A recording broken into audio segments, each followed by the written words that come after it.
happy Sunday morning to some of you. For others, happy Recovery Day.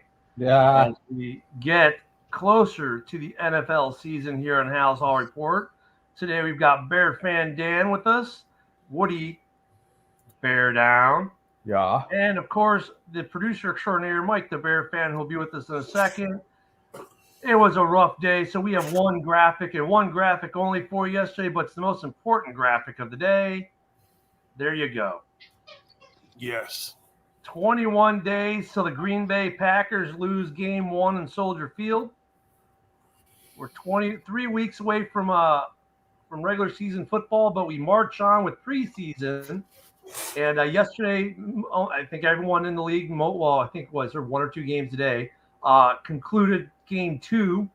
For the Bears, we saw no starters really. There were a couple. Stevenson played, Sanborn played, but a lot of the ones didn't play, and they attribute that to a good cross practice with the Colts for a couple days. So we had our game. We had the Packers were in action yesterday. I think most of the North has been in action. The Lions fans were going crazy with their lack of wide receiver play depth. That's okay. I've got a 16-year-old that's ready to sign with them right now. But they got to pay him about $13 million a year for me to make the drive. Anywho, so that's where we went yesterday. So we're getting closer to the season. The refs are getting their reps in, and I'll go to Woody on this first because Woody, we were talking before the show. It seems like it's the preseason for the referees, doesn't it? Oh, terrible. I mean, like I said before, it's that couple plays yesterday, both teams. The ball was pretty close to the first down marker, and there was no measurement. It was either first down or, like on the Bears side, it was 4th and 1. So the guy the head referee yesterday, it was like his first day on the job. He didn't know who the penalty was on. He didn't even know how to turn his goddamn mic on. So I think he needs to have some more preseason games, and maybe he'll start week 7. Yeah, my favorite one was the punt, and it was a 15-minute conference for a defensive illegal formation and an offensive. I think it was an illegal block or something like that we did. I don't know, but I was waiting for it to go, and it goes, and cross the arms, it's going this way. This is where we're going. We're going this way. Dan, I mean, the referees, I think we've seen this all preseason. Please, I don't know. Is this really the norm for the NFL with these referees? Or these guys who are now, let's say, the head referees last week are actually line judges in week 1?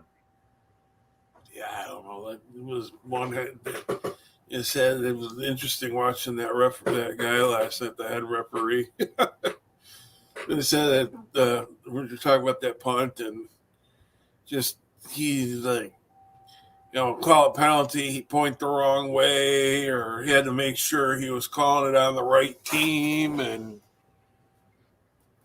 yeah. I think Dan kind of like, yeah, that sums up the officiating. I mean, they've made some decent calls. I guess I don't think we've ever really done this, but let's look at these referees real quick. I mean, overall, minus the head ref and not pulling out the sticks for 2 through the first 2 games. What do you guys think of the quality of these young officials who are trying to work the way into the regular season? They're learning.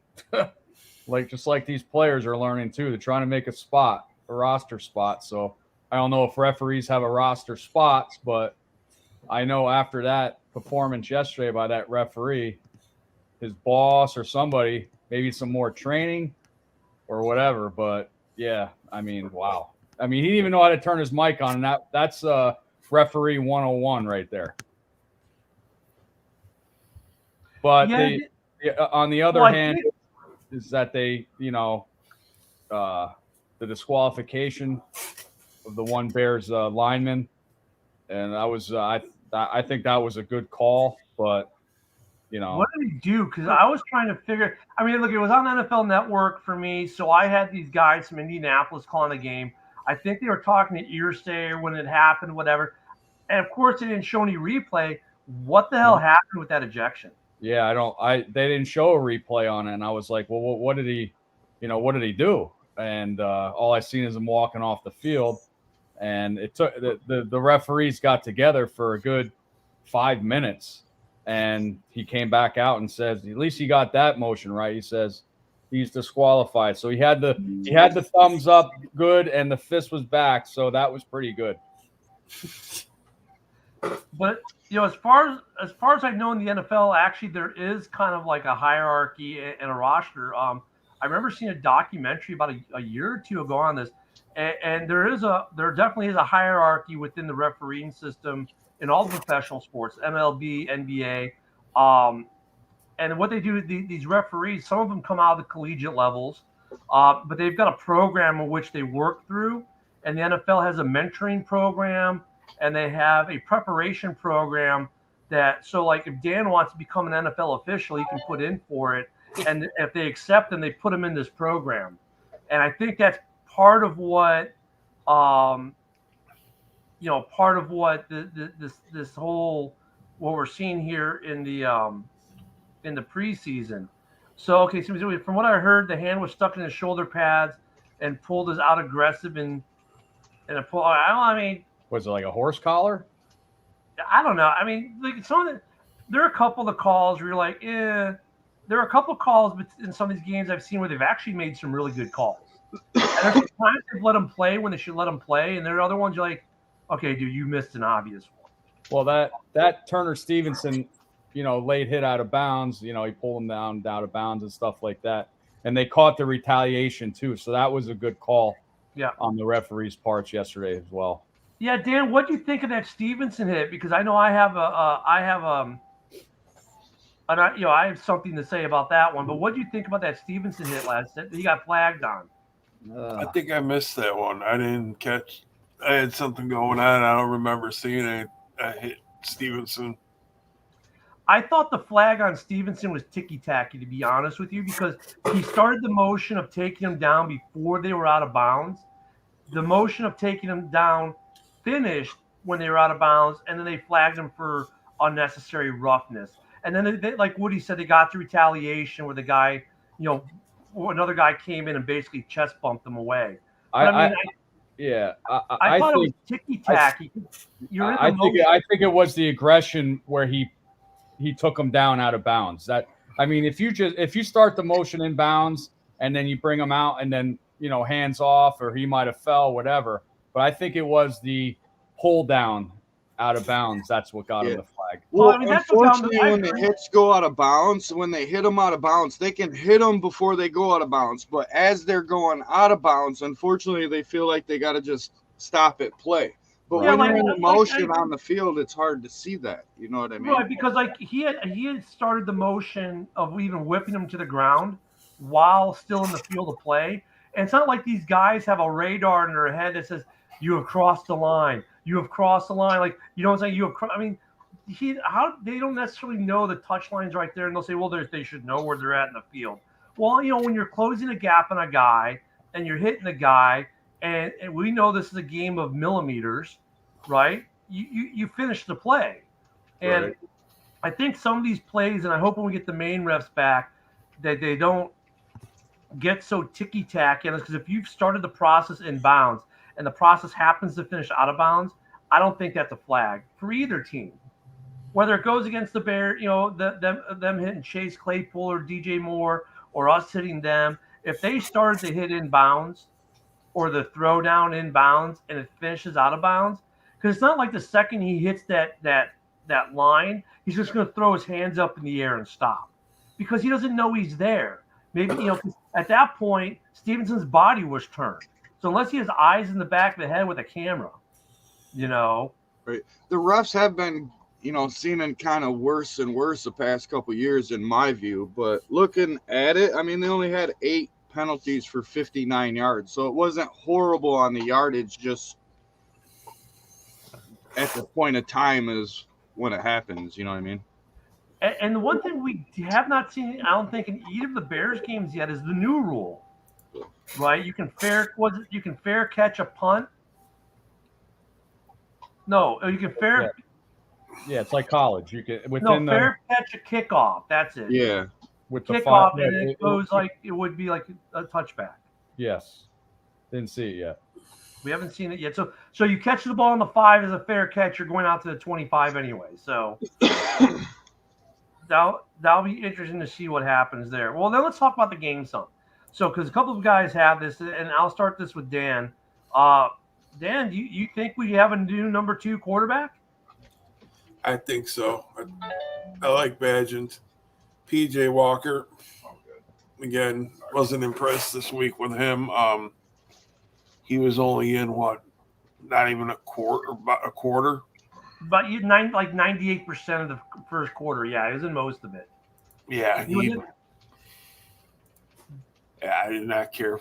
Don't care for PJ Walker. They got to cut him. I think Badgett, is putting up a good fight, possibly a backup. I mean, Peterman had a good game yesterday too, but been really impressed with this Badgett first game and this game yesterday. And hopefully next week we'll see him,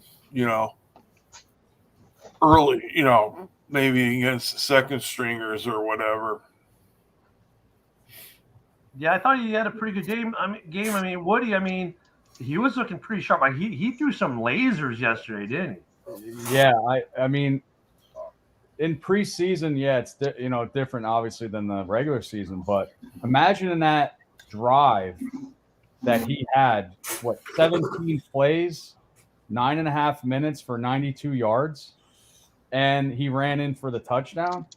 There's not many guys in the NFL that can do that in the regular season as well. But if he can do that, and he just managed the ball and he threw around to different receivers, and he took 1 sack, but like I said before, for right now, if PJ Walker has a bad game again next week, and they have that new rule now this year for football, NFL, is that you're allowed to have 3 quarterbacks on the roster and 1 emergency one. So I don't know what's going to happen there if Walker has another bad game, if they're going to put him down on the practice squad or cut him. But right now, I would trust, if something happens to Justin Fields, I would trust Badgett as our number 2 backup. And I guess now he's like a special agent there, right, Mike? Special Badgett. Well, I kind of agree with Woody for sure, for the most part. PJ Walker has been playing terrible. His quarterback rating, I don't even think, broke a 20 in every game so far. And if you look at the other quarterbacks, Peterman, the rookie Badgett, they've all been over 100 quarterback rating, all of them. And I don't think PJ Walker is going to get to the practice squad. I think he'll move to the 3rd, because I think Peterman will get cut to the practice squad. Because if he gets to the practice squad, I'm not saying he's open book, but other teams are going to look. Here's the great thing about Badgett. Undrafted, free agent rookie, right? But then as we're reading his stat lines yesterday, the kid is the NCAA all-time touchdown leader on all divisions. Now, he played Division II ball, right? But he won the Division II equivalent of the Heisman, right? His junior year. The guy did nothing but win all in college. It's funny when you think about these guys. Do they just go undrafted because you played Division II ball? Cole's signing this guy, once again, just shows you how in depth they are looking at these guys, because you don't ever see Division II guys getting drafted. Fine. But here's another guy who makes a case why you should be looking at Division II players, because there are some ballers out there that get, just like guys that get missed in the draft, that, here's a 6th-round guy who's now a Hall of Famer. The same thing happens at the college level, right? And Badgett, he threw some ropes. I want to see him play with the second team or possibly a first team in this next coming game. He played against but he played against the second team because the Colts second team was still in the game when he entered it. So he Not beat, all of them, but yeah, some of them. yeah, a majority of them. But I get what you're saying there. But even when you look at his ball, Well, I just want to he see him. threw some lasers, and it's okay. Take that argument and put it to the side for a second, Mike, because I get okay. Yeah, playing against first is different than playing against the second and third. But then you look at the quality, the ball quality itself. He was putting balls in places where only his receiver. I don't care if you're Darrelle Revis. I don't care who you are. You weren't getting that ball if you weren't his receiver. And then he threw some balls into tight spaces that were just lasers. I mean, so his accuracy and his awareness are definitely there. His playmaking ability was there. Like, look at the touchdown. It was not a designed run, but he saw basically the Red Sea parting. He's like, well, shit, I'll just walk it right on in. So, I mean, for a backup, I love this guy. As a backup, and this is he has more experience than any of the quarterbacks drafted. He played all 4 years of college ball. Yeah, it was Division II. That's why they didn't look at him. But I mean, look at Eberflus came out and said the quarterback situation's wide open at 2 and below. Yep. The Bears yesterday tweeted their new depth chart, which has him as number 2 now. Right. That was during the game. They tweeted that. Well, his accuracy's been on point. It's 9 for 10 this game. Last game he went 4 for 5. So I mean, his accuracy for sure. That's why I want to see him with the number 2s. Most of the number 2s. I think yesterday, he had the highest. Is 98.3 QB something rating, like that. And then Peterman had 93. So Peterman's it just seems like Bagent, like he's been in a league before. He was reading defenses yesterday, and the way he had his vision on that lane to get in the end zone yesterday, it's just phenomenal. And that drive was phenomenal anyway. I mean, I agree that the drive was phenomenal. And actually, when you look at Peterman, look at Walker, look at the balls they throw versus the balls that Baggett's throwing. You just look at the balls they throw, even the ones that are caught. It's almost like you could do a hierarchy ranking, and Bagent would be number 1. Between the 3 of them at the quality of his ball. I don't know. I think look at how much are we paying Walker? We're paying him a pretty penny. I think he is in danger of not making this team because Peterman, he's even looking better. And now that we can carry 3 on the roster, I mean, look at the way that Walker's playing. He's a practice squad guy right now. I think it's just phenomenal how these scouts find these guys, because I believe he's from Shepherd University. Tiny little, in the middle of nowhere. But like how the hell? Well, they won the Division II championship. Right. He had 159 touchdown passes. He broke. I don't know whose record. There's somebody, Kirk Cousins' record, or in college, or somebody's record. He's the NCAA all-time touchdown leader across all divisions. Yep. He won the equivalent of the Heisman at Division II, and the last 2 years they went to into the championship. So that's how that small school gets a scout looking at him. But I mean, it just makes you wonder how many other good ball players are out there in Division II that really we're missing out on, including your son. He'll get drafted too, bud. Well, he'll be D1. He's probably be FSU. He kind of not looking at Bama, but jeez. Hey, look at the way Detroit Lion fans yesterday. The way they were prattling on in the preseason. All of a sudden, yesterday it was like the train fell off the tracks because like their depth at wide receiver appears to be pretty horrendous by what accounts of what most of them were posting on pages and chat rooms yesterday. These Lions fans just were not happy with the thrashing they took.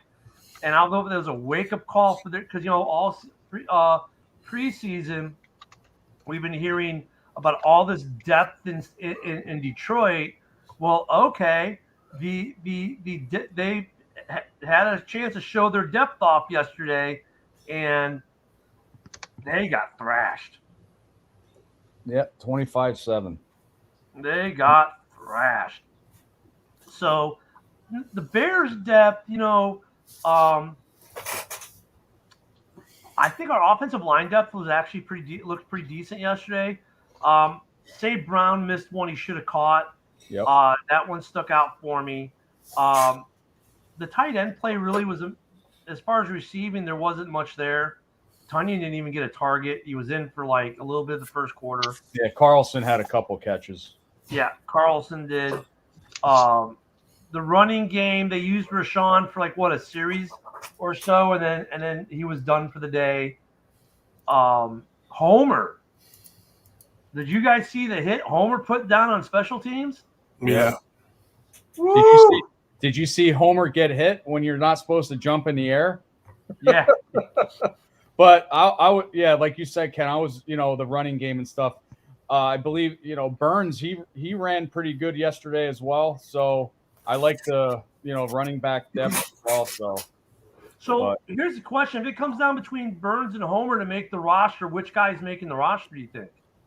Yes, I would think Homer be used more on special teams and Burns will be, strictly running back. That's just my opinion. Yeah, because right now, I mean, Dan, what are you seeing the depth chart as at running back, and how many do you think we're going to keep? Well, they have Foreman and then Johnson, Herbert, Homer. Say 4. Yeah.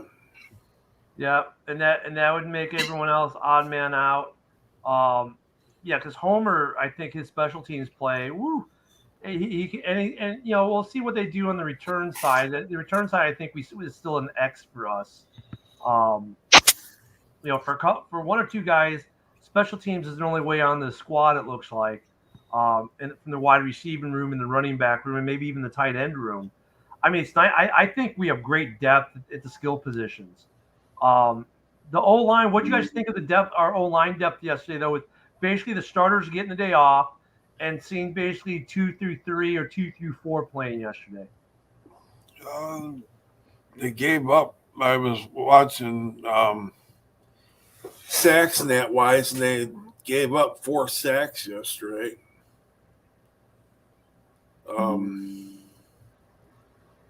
Did all right. I mean, I thought they played pretty decent. Yeah. I mean, they averaged about 4.2 per carry. I mean, you can't always just blame the offensive line. It has everything to do with depth on running back. I think running back wise for depth, I think we're sitting good with Foreman, Herbert, and I believe I'm with Woody. I think we keep 4. Yeah, I think Homer is going to be I think Homer gets the 4 slot based off special teams.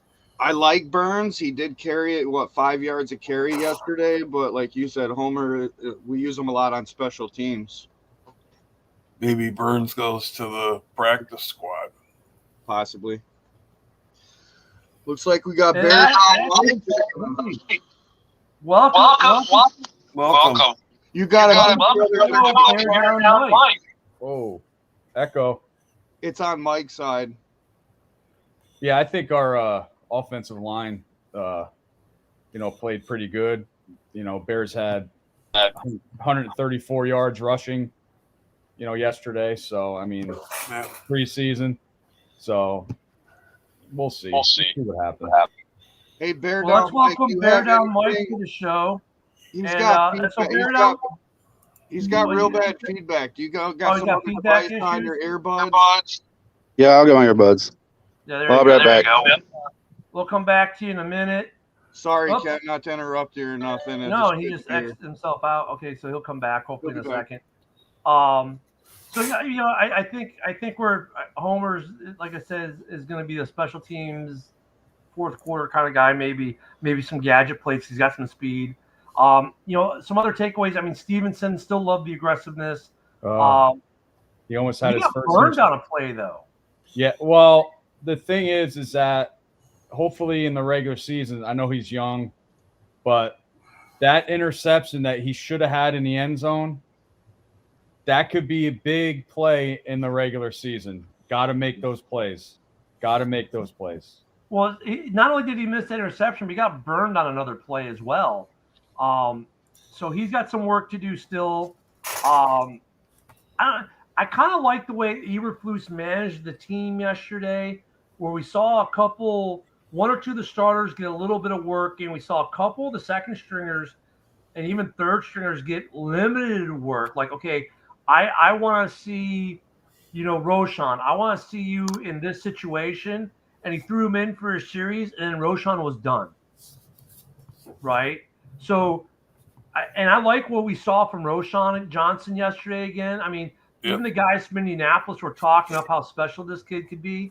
But I like how Eberflus has been managing the roster right now as far as getting everyone in. And I think we haven't really seen the big cuts in the preseason, camp this year. So I think he's been managing the roster, but you can already tell who the cuts are going to be, right? By who's getting a lot of playing time. The guys who aren't getting much playing time that on the depth chart online are 1, 2, and maybe even 3. I think they're pretty safe right now. Would you guys agree? Yeah, I think we'll start seeing cuts this week, a little bit, not too much. I mean, I think you might see some onesies and twosies. I agree with you, but I mean, with the new rule, they don't have to make the big cut down until after the third game. Yep. I think we're going to have a couple cuts, like you said, of stragglers here and there, but we're not going to see most of them until next week. No. Another one that had a good game yesterday was it Darius Fountain? Yeah. Fountain had a good game. He's making a case to make the roster for sure. There's a couple guys who are making a good case. There were some guys on the defensive side of the ball that we were talking about after week 1 on the D line that played a lot yesterday. Lewis. But you didn't hear anything from them the entire game. No, Lewis had another sack yesterday, and I believe he's gonna make this team. I like the way he's playing so far, Lewis. On the linebacker side, like I said earlier in this week, that we signed Davion Taylor, the linebacker from the Eagles, and he's tied for the leading tackles yesterday. And the new linebacker we got from Atlanta, Mikael Walker, he was tied. He had 5 tackles too yesterday. So looks like our linebacker depth is going to be strong and good this year. Yeah. I agree. And let's welcome back after the sound issue or repair. Bear down, Mike. Hey, Mike, welcome to the show. What do you think of the game yesterday? I think Badger should have played longer. I don't think they should have put Peterman in. I think Walker should have been cut out. I mean, only 1 for 4 for 6 yards.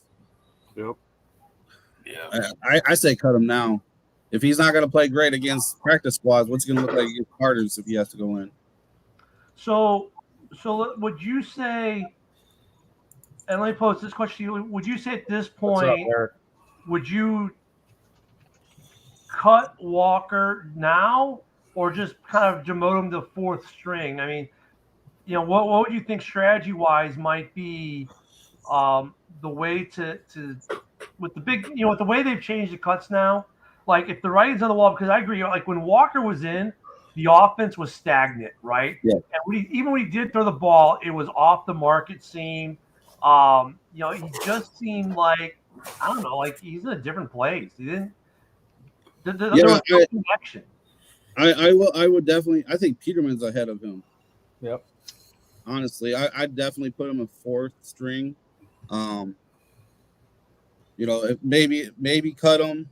But definitely he's going to be all the way down the chart. So herein lies the problem, guys. Though we've got, because of the way the NFLPA fought in the CBA to get this done, we only have 1 preseason game, which I think is actually does more of a disservice to these players, right, than anything. That's why week 1, I think we see so many serious injuries in week 1 and 2 because they only had the 3 preseason games. And now with even now the way the roster cuts are, the starters are even more diluted in the preseason. Now, yesterday our starters didn't play at all, but they attribute that to a good, cross practice with the Colts for 2 days in the scrimmages that we don't get to see, but they still go pretty hard at. So okay, I'll buy that. Next, we have one more preseason, and then it's a live show, and I think we all want to see a little bit more in the starters, more than a series, because you don't want to go in the regular season of seeing Justin Fields throw maybe 12 passes and that's it for an entire preseason. What you might throw in the first quarter of week 1 over 3 games is kind of like, okay, did you really get them ready? But at the same time, I'm thinking I want to see Justin Fields for the whole first half of the 3rd preseason game, and then I want to see Bagent, and I want to see him for at least all of the 3rd quarter, and then maybe see whoever the Bears are going to go with at number 3 in the 4th quarter. What do you guys think about that? And we'll go to Bear Down Mike on that first. Yeah, play Justin first half of the game. 3rd quarter, go with Badgett, and then 4th quarter you can go with Peterman or BJ Walker. Hell, you could even split the 4th quarter if there's an opportunity. Yeah, Dan. What are you looking for that game? Does that sound about right to you? Or would you make a change? That sounds about right to me too. I agree with Fields in the first half, and then Badgett, and then Walk Peterman, and maybe see Walker like last few minutes. Maybe. I mean, we don't see him in the 4th quarter. We don't see Walker pretty much be set that they're going to cut him. Yeah. Woody, you got to disagree with me because me and you can't agree on this. We got to have a disagreement somewhere. Yeah. I agree that you start Fields. I want to see how he moves the ball. If he moves the ball good, like managing and drive, scoring, throwing touchdown passes, yeah, it might be the 1st quarter or maybe a little bit, into the 2nd quarter. And if he's doing good and then I would start Badgett maybe the 2nd half of the 2nd quarter and maybe all of 3rd quarter and then split up the 2 and the 4th. But it all depends on how Fields is going to play that first couple of drives, maybe the 1st quarter and maybe halfway in through the 2nd. Yeah, because for me, here's my thing, right? So here's our body of work that we have seen. We've seen Justin Fields target a wide receiver from the first group 1 time. And sure, it was a beautiful touchdown with a big yard after catch. Got it. The 2nd touchdown we see him throw is to a running back. He made quick work, 2 quick strikes, and we haven't seen Justin Fields at all. Now, we don't know how these joint practices went, but once again, the indication that it went well was that we didn't see the starters play, right? But I'd like to see Justin in game, getting more work. And I can kind of agree with what you're saying there, Woody. Like let's say they get 4 series in the 1st quarter and they're super efficient and they move the ball and they score on all 4. Hey, see you in week 1, right? But I also want to see him have to face some adversity, right? And see how he does. And then move on to Badgett and then Peterson/Walker. I think if one of these guys doesn't play in the 3rd preseason game, though, I mean, that's just a huge, okay, this guy's getting cut moment. Yep. But I'd like to see Fields in for more than 2 series, throwing more than 4 or 5 balls. He's got to stay in for a healthy amount of time where we get to see an actual body of work from him versus, I mean, it's great that he did what he did in the 1st game. That's awesome. That's what we want to see. But I also want to see Claypool. More. I want to see more. I want to see him do some things. Mike, where are you at on this? I think basically, regardless of the outcome, how fast the game goes, if they do like a couple long drives, he only gets 2 series in. I think he's only going to play the 1st quarter.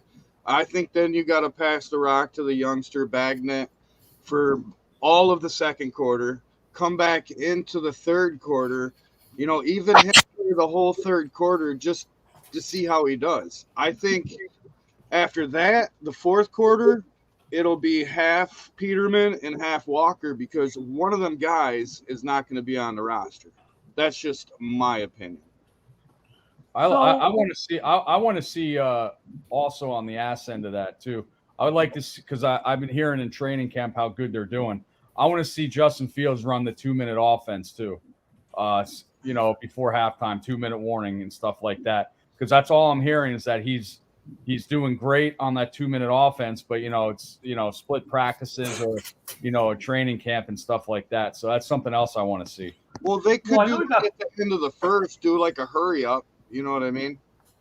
Well, he got picked off on a 2-minute drill in practice, in the joint practice. They were saying Fields got picked off in the end zone in the joint practice. So it was a Hail Mary, Ken. Oh, was it? I don't know. But I mean, listen, I'm just going off what the Colts announcers said during the game yesterday about what happened in practice. And those announcers, I mean, look, I'll give the Colts guys, the announcing crew yesterday was not, as a Bears fan, you're like, oh, and they were okay. But actually, what I found interesting that they did when they had Irsay on for an entire quarter, right? Like on the Bears cast the week before, they had McCaskey up there for like a series, right? These guys had the owner for the entire freaking quarter. And I'll tell you what, listening to Irsay speak, I was like, Jerry Jones, forget that dude. Like, he doesn't know shit. No. Give me Irsay, man. Irsay's a pretty smart dude, like, football-wise. Like, he gets it. Like, you listen to him, he gets it. Like, he's almost as much of a GM as he is an owner. Like, even the way you talk. That's why I turned it on to Chicago Fox, and I watched the rest of the game from there. Yeah, I mean, honestly, to listen to Irsay, though, like, he was like getting into the nitty gritty about contracts and understanding the player's point of view and talent scouting. I mean, the dude for an owner, he's obviously, we all know he's pretty hands on because we always see him in the news. But listening to him speak yesterday, I was actually impressed by him. I was like, wow, they've got like a second GM there. I mean, he's gonna get what he wants. He's the owner. I don't know how his relationship is. As far as the GM says, no, Jim, we really can't get this guy. But, I mean, he was on it, and he had some good things to say. And look, he knew about Badgett. He knew about Bears players, too. Like, yeah, we were scouting this guy in school and this. I mean, he knew about – he talked about Roshan, right? I mean, he knew a thing or two because he'd seen a thing or two, right? That was the one good thing about the telecast yesterday on the NFL Network. I think for this last game, it's a home game for us, so we'll get the WFLD guys on NFL Network calling the game. I don't know. I mean, I don't think the NFL Network is having that game this last game. Are they having it? No. Well, they'll have it on replay. They won't have it live, but they'll have it. They show every single game. They'll just be one of the replay games. Right. Yeah, I'm sure it's going to be on one of the Chicago stations, though. Yeah, I'm up here in Wisconsin, and every year they have a different channel has it on up here, and they last two games I was able to watch it off of the local NBC station. So, but it's the Bears announcers. Yeah, hey, Barry, I'm like, where are you located? I live 2 hours south of Chicago in Bloomington, Illinois. Okay. So have we at least got two guys on the panel who are actually in Illinois these days? Bloomington's not that far either from me. The rest of us strewn across the country. So I mean, looking the week 3, the final preseason game, and then after the preseason game, I think they got 3 days to make the roster cuts or something like that. And we're going to see a massive dump of how many guys are we carrying right now? It's 92, I think. 92, and we got kicked down to 55 in a matter 53. of days. 53, I think. So that's a lot of guys that we're seeing in the third or fourth quarter. That's the last time we're going to see them probably. So we probably need to keep a little track of some of these guys we saw a lot of playing time yesterday. If you don't see them next week and they were a third, fourth quarter guy this week, odds are that means they're gone. So, looking forward, when we talked about Homer, I think Fountain makes a case to stay on this roster. What are your depth areas that you're still concerned about going into this third and final preseason game and then going into the regular season? We'll go to Woody on this first. What are you still concerned about with this ball club going forward? Well, even though we had Lewis and he has a couple sacks the first 2 preseason games, I'm still a little weary on the defensive line. I said before, linebackers are good. DB should be good. Offensive line, is looking pretty good, but my area is still defensive line. A little bit worried about that yet. Yeah, and before I go to Bear Fan Dan, the one thing to remember, we didn't see any of the starters that started last week, and Yannick is now on the roster. So you would think that would help us depth-wise, because none of the guys who started last week played yesterday, to include the so we sat out an extra lineman, I guess. But Dan, where are you at? What's your concern depth-wise coming on to game 3? I gotta agree with the defensive line in that. Let's see what happens. Bear down, Mike. What are you looking for in this third game? Depth-wise, concern-wise. Well, we need more defensive tackles. The defensive line is still pretty bad. I'm not seeing anything out of Robinson. I'm not seeing anything out of Green. I still think we could use another edge rusher. And I think when the teams make their cuts, that's where we're going to find our replacements. I think Robinson will be gone, and I think Green will be gone too. Mike, how about you, brother? Oh, I agree. Defensive line. I think Robinson keeps a spot. That's just my opinion. It's the second year. He did not play that bad last year. We're definitely weak on the other edge with Yannick adding for sure. Good depth. But I agree. I think we're going to go after another defensive end. So for me, I kind of echo you guys on defensive end. I mean, Yannick, obviously we haven't seen him play a snap yet. The starting line we had in week 1, none of those guys played. So obviously now with Yannick, that moves a guy back on depth. I think we need more depth on the D line as well. Linebacking core is looking solid. I think we've seen some good depth there. On offense, the O-line actually even looks like it has some decent depth. Like it's going to be serviceable to bring these guys, rotate these guys through. But yeah, the D line. But the one thing I do like, and the only nice thing about maybe getting a call from like the Colts yesterday is you get a perspective that our guys from WFLD, for instance, aren't going to give. And they were talking a lot about the Bears' defensive line getting pressure in the middle, pressure from the inside, which is a hallmark of Eberflus's defenses. So if even our second, third, and fourth string guys are now starting to get some pressure in the interior, which is what they were doing, to me that says that we're on the right track.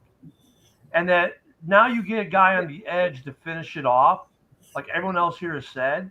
I think this defense is going the right way. And I think so to amend what I'm looking for, it's D-line depth, but not in the interior.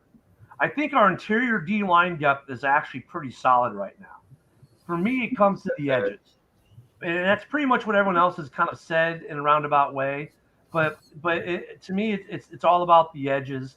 Yannick is going to be – look, Yannick's going to play every down. So depth on the edges isn't necessarily as bad as we might think because our starters are pretty much going to play. We got 3 guys, I think, solid for the edge. What we're looking for is that 4th or 5th guy or another guy to be that solid. Yeah. So I mean, yeah, we need that run stopper. That's what we need. Well, and that's like Akeem Hicks timed. That's what I would be looking for. We'll see. Well, I guess we'll get some of that answered when the starters play. Go ahead, Mike. No, I was just saying, Pickens did a good job. I agree with you, Ken. Our interior is fine. We got good interior, good rotational. It's just the edges. I mean, signing Yannick definitely helped 100%. We all know he's going to start. So not seeing him in the preseason didn't surprise me at all. Go to individual person like on defense. I think Stevenson's going to start. Now, the question is what's happening to Gordon? Like, is he only going to be in the nickel now? Probably. That's where he'll thrive. I could see it going either way, though. I could see Gordon starting and Stevenson in the nickel until Stevenson maybe – because look at Stevens – right now I think Gordon's better than Stevenson still. Especially Stevenson hasn't played really on the inside. He's been playing all on the outside. So for him to be switched, I don't see it. But Gordon, I think, is still a better player than Stevenson at this point in time.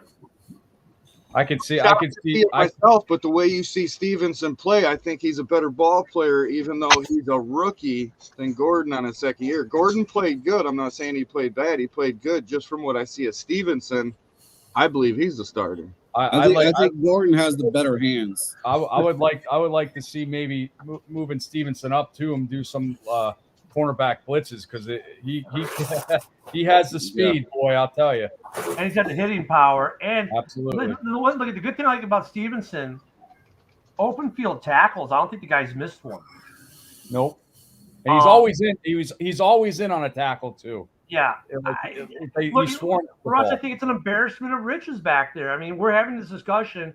Gordon, who'd probably start on most teams in the NFL, hands down. And right now, is he a starter? Is he coming, or is he a nickel? Or I could see, honestly, Gordon starting week 1 and being supplanted by Stevenson no later than week 3 as a starter, if that's the route Eberflus goes to start, because Gordon is more polished. He's got better hands, like Bear Down Mike said. He does do some good hits. He does make some good plays. Or, we might see some rotational stuff. Like Stevenson could start and we're going to go up to the rook. The next thing you know, Gordon's in there. So, I mean, they're all going to get significant playing time. Well, I don't know how you don't get Gordon. The question is, who would be better against a slot receiver, Gordon or Stevenson? I would take Gordon over that a little bit, over Stevenson. Yeah, I think it might also depend on the slot receiver. If it's speed. I mean, embarrassment of riches. I think we have in the defensive backfield right now. We could be legit the number 1 defensive backfield in the league. I mean, let me see if I've still got from last week when we talked about it, or do we delete it? Well, here, let's look at the depth chart here. That's how we're looking right now. I got to see some more. Like I said, last year I liked Justin Jones. He got us, cause some havoc in the interior or whatever, and stop that run. That was his issue last year, stopping the run. I mean, that's under this, that's pulled off ESPN, right? Their depth chart. Gordon's coming up. I mean, that's having Gordon come, not be a starter coming off the bench, so to speak. That's depth. Kind of, says a lot. Yep. So yeah, and I see Sanborn on there. I definitely put him being on Yannick. Yannick's not great at stopping the run, and Sanborn is a chase down artist. He's fast, sideline to sideline. He's fast for a big guy. Well, let me pull this back up here again with the depth chart, because something we did. Look at that's the offense. I'm sorry. We signed Edwards and Edmonds for 2 reasons, right? One, and you're right, Sanborn be behind. He's a chaser, but these 2 guys that we signed, part of their resume is they're great at the run. Yeah, they're great at stopping the run. So, but once again, you got a guy. You get a guy who can get to the quarterback. Now you're forcing some things. It's all domino effects, right? So I think our run defense is going to be much better. It's going to be interesting to see what happens with Green Bay, Detroit, Minnesota, because Detroit really took a step back yesterday. It's preseason, I get it, but their depth got exposed yesterday. The Vikings, like, we know they're going to have an offense, but they don't have a defense. And, Jordan Love looked decent at times yesterday, but he's also looked like complete trash a few times this preseason. I'd like to, go back on the defense part that, the signings of Mykal Walker from Atlanta. Yeah. He had 107 tackles last year and 2 interceptions. So that's going to be interesting too, where he's going to fall in this mix. And then I don't think this has changed much. There's the offensive. I have no problems with this lineup at all. I don't think any of us do. I think I saw an article today that Bleacher Report said don't give up on Claypool. Well, okay. I think Claypool, though, from what we've seen in camp and practice videos, and I think he's going to be fine. I'm more concerned about Moore staying healthy than I am anything else right now. The speed guys tend to be a little more frail. I'm worried about, and actually Claypool, keeping him injury free too. Those are the 2 guys I worry about, and then I worry on our depth because, like, St. Brown missed an easy one yesterday, and that was from PJ Walker. Yeah. And that could be. I'm not worried. I'm the only reason I'm not worried about Claypool. I think he's going to be obviously better than last year, but the only thing I'm worried about is his locker room presence. Starting 2 fights this preseason training camp so far. That's what I'm worried about, because you don't want him to be a head case in that locker room. I haven't heard anything about the on-field tussles. I don't know, Bear Down Mike. I mean, on-field tussles like that, do you really put a lot of stock in that, or is it just guys? As long as at the end of the day they're shaking hands and they're laughing about it, when they're on the field, it's all go, right? Because remember, Justin wanted the offense to be more vocal, right? Because we heard about the defense talking a bunch of shit to the offense, and Justin's tired of hearing. It's like, no, do it back. Him and Eddie Jackson get into it. It might have been a late hit on Eddie, but I like it. I don't want it to be, being a bad locker room guy with Claypool. I don't know. Can you bring that last comment back up? Yeah, I was going to get to that in a second, but go ahead. I don't believe dropping Pettis. I rather drop Velus Jones and keep Pettis on special teams if needed. Velus Jones, we've seen what he did. I know it's preseason, but like I said before, he's not a rookie. And with that ball that dropped and it bounced 10, 15 feet in the air, normal guys, veterans and stuff like that, you don't even go near it. And he tried to catch it and he got hit. He did that same thing last year against the Giants when I was there. And I don't see Velus. I don't know. Nobody agrees with me. I don't see Velus Jones being on this roster. I kind of agree with you. I don't think he's on the roster either. Who's the one the rookie that we drafted? Tyler Scott. My son yesterday. I like this guy. Yeah. And I think he might make the roster too. I like him too. Yeah, he had a fumble on the last week, but you just got to learn how to protect the ball. But yeah, I do like Tyler Scott too. His speed, and I even like, even though he's from Virginia Tech, I like Isaiah Ford as well. We have him. Nathan Peterman threw him another nice ball yesterday. He had a nice catch. So we have a lot of receivers that we have to make a decision on who we're going to keep or not. And a couple will get to the practice squad. And I was going to get to this too in a second. Thank you, Mike. So, going back to the fights and I agree with Eric. I look at it this way, like in the Army when we're training, and we're doing combatives, man. Sometimes they're down and dirty, right? But at the end of the day, you go, you may hate the dude in training and you're throwing punches and you just want to kill the dude, and then train's over, like, all right, let's go grab a beer. Okay. I kind of see it the same way with these guys at practice. It's like, yeah, they got a little chippy, and then practice is over. All right, let's go grab a protein shake. But the thing is that we don't see that. We don't see them shaking hands. We Yeah. don't We see don't. him going out to the bar having a drink afterwards. We don't know that. So Well, that's that's because, all yeah, I'm of course we don't. But this way, again, it gave the media some clickbait for a couple of days, right?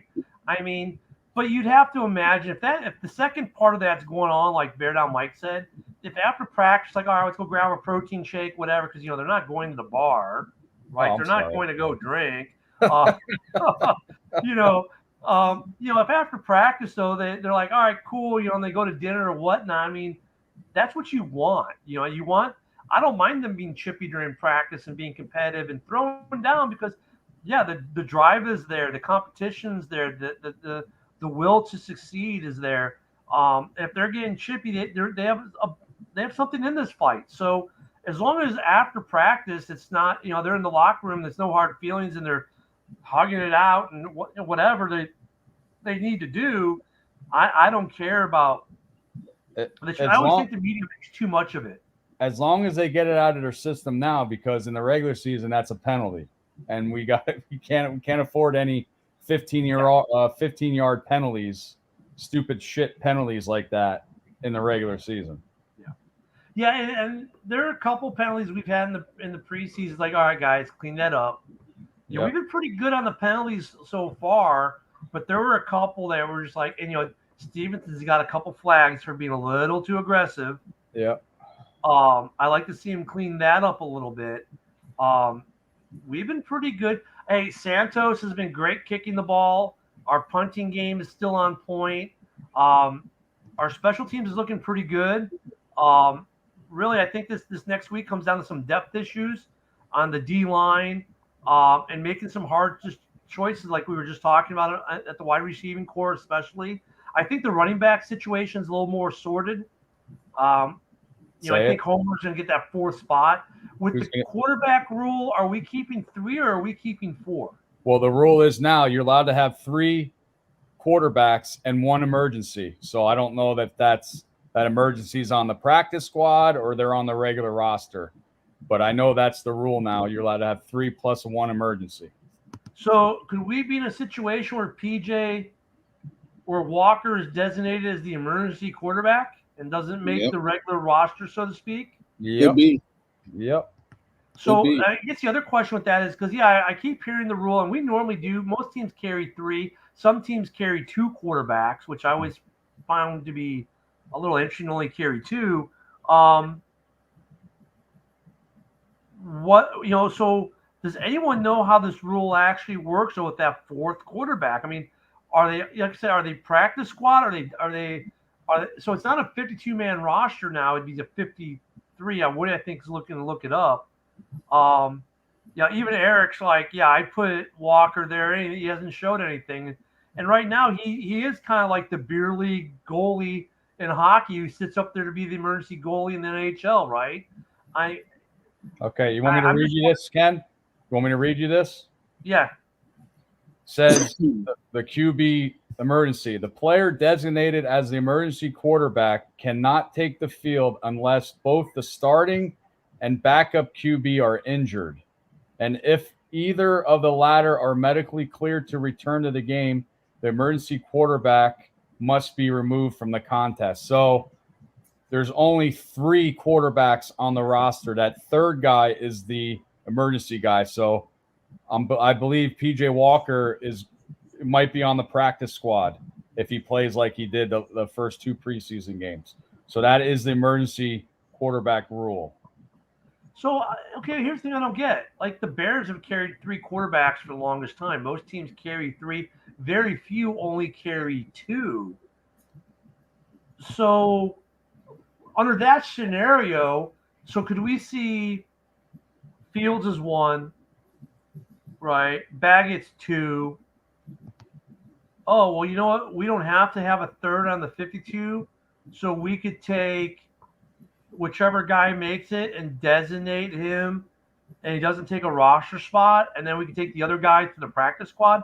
Is that kind of what's going to happen? I don't think I don't know if it's a must rule that you have to carry 2 quarterbacks plus a emergency or what. So I'll have to find out more about that. But because the way you read it, though, it said if the quarterback goes out, if the 1 and backup 2. quarterback goes out. It only mentions the 2. It doesn't mention the third string. So, like last year, the Bears had 3 quarterbacks on the roster, right? We had a third string. So now does that mean with this new rule that whoever that, let's say PJ for some godforsaken reason becomes a third string quarterback? Okay. So is he now the emergency quarterback and not counted against the 52-man roster, which then opens up a spot to carry another wide receiver or maybe another running back who might not normally make the team? I think the way this is saying to me is like you have to have 3 quarterbacks on your roster. That's right, what. But he can only play if the first 2 aren't. So that means he doesn't count against your 52-man suited roster then. Yeah, he doesn't count for the roster. I don't think he counts for the roster. So that means in reality now it's a 53-man roster. We've added a player. Right.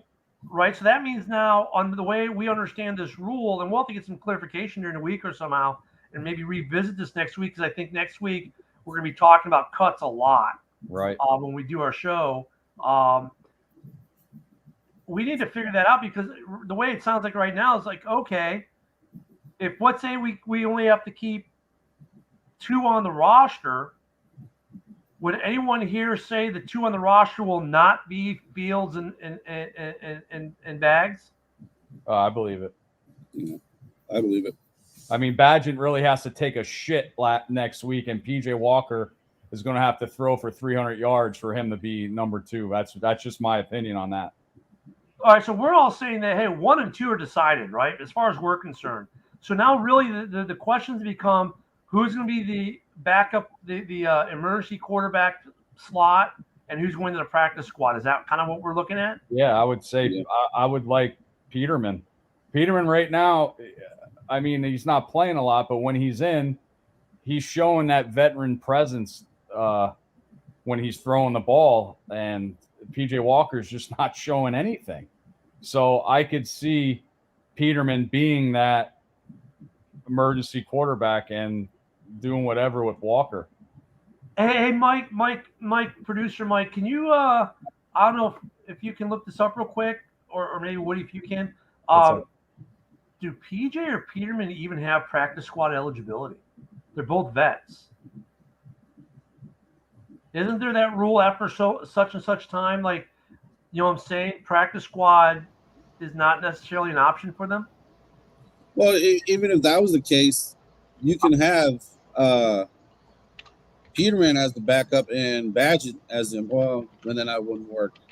Badgett, look at this. Badgett would not clear waivers. I don't think. No. Waivers.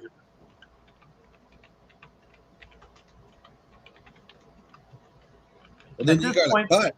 You got to make the cut. At this point, Badgett has to make the roster. Like, he will not clear waivers if you cut him to try to get him on your practice squad. Yeah, you got to keep him on the roster.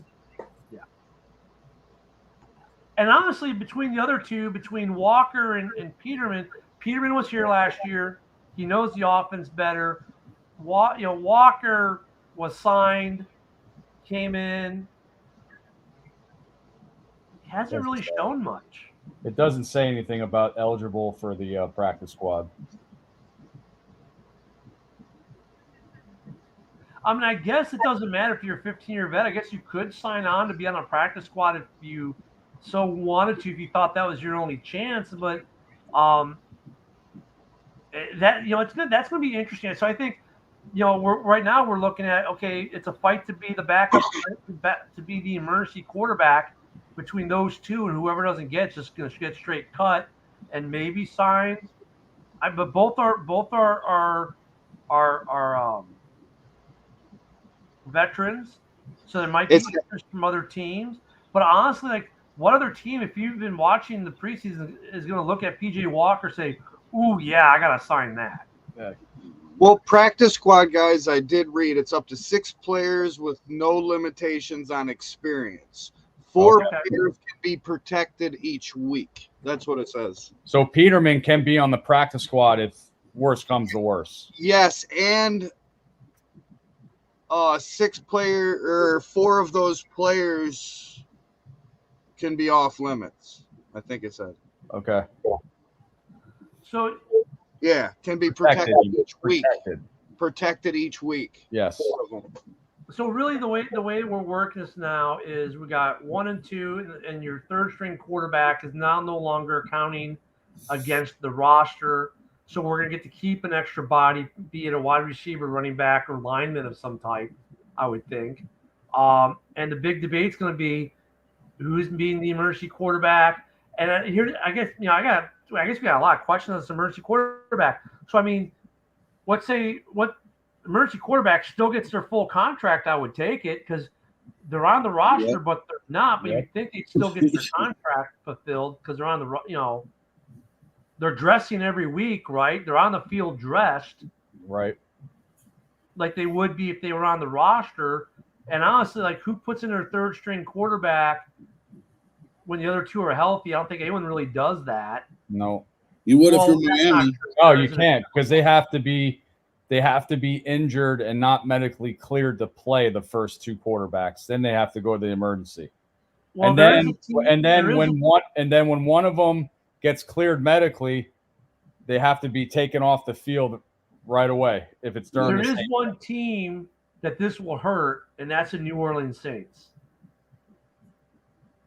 Yeah. Because what's his name? Swiss Army knife. Taysom Hill. Taysom Hill's listed as QB3, and he never. And when the starter goes down, he never goes in as quarterback. Then you keep him as a QB3, but use him as Tight everything. end. So he's like the only guy who this rule negatively affects. Now look, they can still carry 3 and then say, well, we want a 4th one, I guess. I wonder if they can do that and say we want a 4th one as the emergency. But if you're going to be QB3, you're never going to get the 4th one unless Taysom Hill is hurt too. So maybe now that forces a team like the Saints to call Hill a tight end versus a quarterback. Yep. You know, it does create. They're the only team that does that though, where their QB3 plays so damn much. Because Hill's in all the time, but he is technically QB3 on their depth chart. He's the Antani of football. Yeah. So we got some interesting things to watch for in this last preseason game, and the last preseason game is going to be right there against Buffalo at noon. So if you're in the Chicagoland area, you'll get it on WFLD channel 32 probably. The rest of us will be finding ways. Hey, Mike, Bear fan, Mike the Bear fan, I think we're going to be streaming it. So we can get our preseason licks in because we haven't done a game since last year. So we'll have the game on with us. So that should be a lot of fun. But I think we got a lot of things we definitely have to look forward to in this last game. A couple questions, and I think maybe during the week, I'm going to start looking into some of these new rules, especially this quarterback situation and how it's going to affect the roster. But I think we're right in saying that now instead of carrying 3 active quarterbacks, we're only going to carry 2 in the emergency, and that's going to free up a spot where maybe one of these young guys, like a Scott or whoever, can now make the roster that might have gotten cut otherwise. So let me throw this around the room. We'll do one last go around. We'll start with our special guest for the week, Bear Down Mike. Bear Down, Mike, what are your final thoughts for the day before we close this thing out? I'm just going to come back to what Woody said about Bayless. I think he'll make the wide receiver room. They've been praising him at practice. I think he'll be on for the wide receiver. No more punt returns, no kick returns, just as a wide receiver. All right, Woody, how about you, brother? Like I said, you're probably gonna see very minimal cuts this week. I can't wait to watch the game next week to see who's in, see who's out. But like I said, the goal is, Fields plays, the first quarter, maybe the first half, whatever.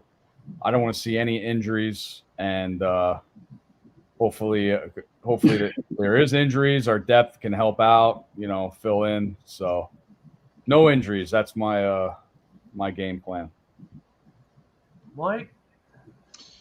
I appreciate everybody coming on. Welcome coming on, Bear Down Mike. But everybody don't forget about the free giveaway each month that I do. All you got to do is like my page, like my content, share it, invite your friends. Top followers join every week. So at least 50 people are eligible to win a free merchandise every month. Yeah, looking forward. Don't forget we're doing a game next Saturday, so we'll see you all here for that.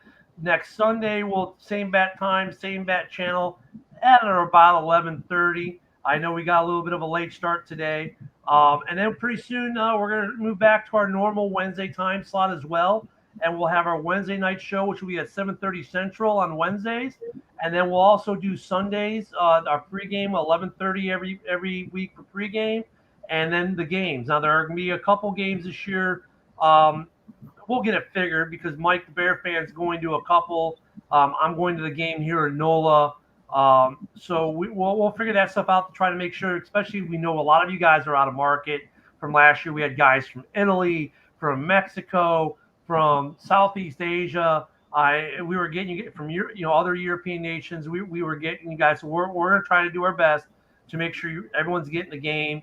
I'm looking forward to this week. Some of these things that we've been talking about, who the emergency quarterback is going to be versus who's going to get cut, and then basically, the wide receiving room, the running back room, and the lines. If we're going to keep that extra player, if that's going to come from those areas, and like Woody said, no injuries. We've been pretty good so far on that. I want to see a good amount of playing time for starters because I don't want their first significant amount of playing time being week one where they've only I don't want to see a situation where you guys have a quarter and a half in the entire preseason and now we expect them to go 4 quarters in week one because that's when injuries happen. So hopefully that'll be the case and we won't see the injuries, but until then, guys, follow Mike the Bear fan, get on Halas Hall Reports page, get us on YouTube, share us, like us, pass it around. The more we get from you, the more interaction we get. Obviously, like Bear Down Mike came on the show today. We love to have you guys on. We're working on having a phone line for you guys to call in throughout the year too. That's being worked on or finalized. So we're looking for a good season. Some good things so far. Hey, we're not running around saying we're going to the Super Bowl quite yet. We've had a decent preseason, but I think we all see there's a lot of work to be done. We also see that this division is a little wide open. So everyone enjoy your week. If you're still got a week of summer left, enjoy it because our kids are in school down here where I'm at in Florida. Enjoy the weather. If you're having nice weather, everyone stay safe and we'll see you soon and bear down. Bear down.